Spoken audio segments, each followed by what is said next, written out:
Mister been எல்லாருக்கும் பிடிக்கும்ல. அந்த மனுஷனுக்கு திக்குவாய், பேச்சு குறைபாடு உள்ள ஒரு மனிதர் மிஸ்டர் பீன். ஆனா நடிக்கணும்னு ஆசை. முதல்ல எடுத்தோன்னா தலைவர் சூப்பர் ஸ்டார் சினிமாவுக்கு போயிருக்காப்ல. சார் நடிக்கிறோம், இங்க வா, டயலாக் கொடுத்து படிக்க சொல்லியிருக்காங்க. தந்தி அடிச்சிருக்காப்ல, டங்க டங்க டங்க டங்க. என்னடா எப்ப படிச்சு முடிப்ப? முடிச்சிருவேன் சார். ரிஜெக்ட். சரி டிவிக்கு போலாம், ரிஜெக்ட் ரிஜெக்ட் ரிஜெக்ட் ரிஜெக்ட். அப்புறம் யோசிச்சிருக்காப்ல, பேச்சு குறைபாடுனாலதான் இவ்வளவு ரிஜெக்ஷனோ, அதை சரி பண்ணுவோம்னு சரி பண்ணிருக்காரு. மறுபடியும் ரிஜெக்ஷன். என்ன பண்றதுனே தெரியல.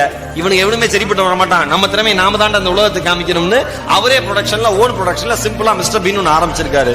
உலகமே யாருமே எதிர்பார்க்காத வகையில super duper hit. Super duper hit.